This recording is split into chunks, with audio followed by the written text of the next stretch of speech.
మిక్కిలి ప్రేమ నమ్మకం గల పరలోక తండ్రి, నీ నామానికి మహిమ ప్రత్యేక పరువ దీవించండి, ఆశించండి, కనికరించండి, కటాక్షండి. నీ నామం పేట పరువ మేము స్తుతించి ఆరాధించి మహిమపరముగా మమ్మల్ని దీవించండి.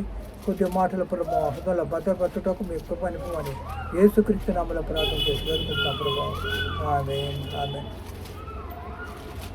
దేవుని మాట ఏం చెప్తాం? ప్రియులారా, ఒక సంగతి మర్చిపోకూడదు. ఏమనగా ప్రభువు దృష్టికి ఒక దినము 1000 దినములు వలెను, 1000 సంవత్సరములు ఒక దినం వల్లే ఉన్నాయి. మనం అనుకుంటాం రాకడ సమీపిస్తుంది, ఇంకా అనేక దినాలు ఉంది, అనేక సంవత్సరాలు రాకడ వస్తుంది అనుకుని మనం ఏం చేస్తాము?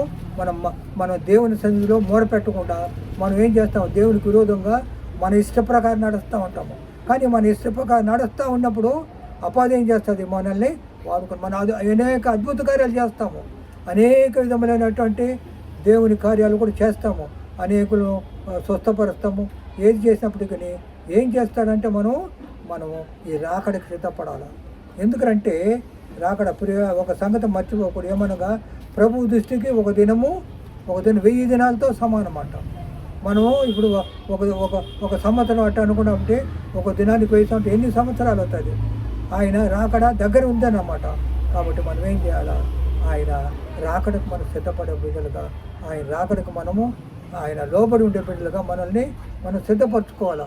అప్పుడు సిద్ధపరచుకున్నప్పుడు నీకేం కలుగుతుంది అంటే, మనం ఏం చేయాలంటే యెహోవా తమకు దేవుడుగా గల జనులు తండ్రుడు ఆయన తనకు స్వాస్థ్యముగా ఏర్పరచుకునేది. కాబట్టి మనం ఏం చేయాలా? ఆయనకు ధన్యత చెప్పినప్పుడు ఆయన ఏం చేస్తాడు? ఆయన జనులుగా మారుతూ ఉంటాడు, ఆ బిడ్డలుగా మారుతూ ఉంటాడు. ఆయన మనకు రాకడకు సిద్ధపరుస్తాడు. కాబట్టి నువ్వేం చేయాలా? దేవుని సన్నిధిలో మొరపెడుతూ ఆరాధించి మేము గణపరిచినప్పుడు, ప్రభా నీ రాకడికి సిద్ధంగా ఉంటున్నా, ప్రభా నీ రాకడ సమీపించిందనయ్యా.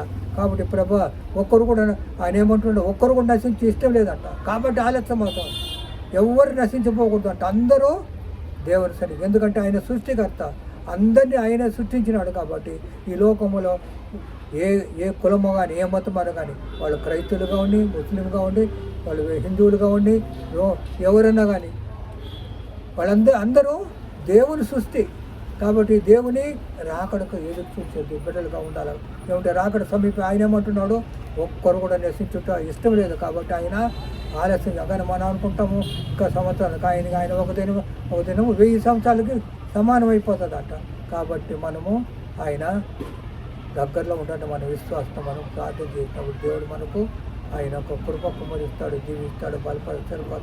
కాబట్టి మనం ఈ యొక్క దినాల్లో ఎటువంటి దీన స్థితిలో ఉన్నప్పటికీ మనం ఏం చేయాలంటాం? 2 కొరింథీయులు 6:2-3 ఏమంటా అంటే, అనుకూల సమయం మందు నీ మొరను ఆలకించితిని, రక్షణ చిహ్నమందు నిన్ను ఆదుకుంటుని అని ఆయన చెప్పుతున్నాడు కదా. ఇదిగో ఇప్పుడే మిక్కిలి అనుకూల సమయము, ఇదిగో ఇదే రక్షణ దినమాట. ఈ రక్షణ దినం ఇప్పుడే ఉంది. కాబట్టి మనం రక్షణ పొందుకోవాలా.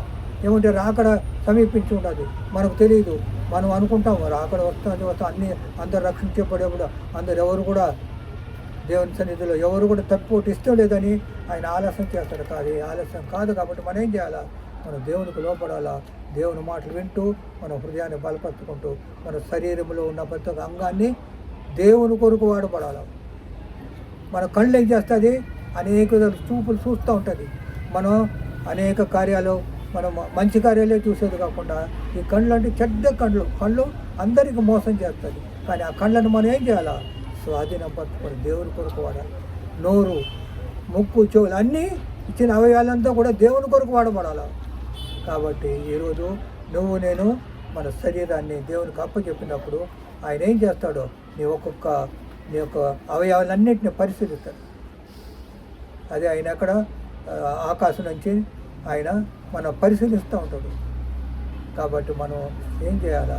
దేవునికి లోబడి బిడ్డలుగా ఉండాలా. కాబట్టి ఈ మాటలు మనం హృదయంలో భద్రపరుస్తున్నాం.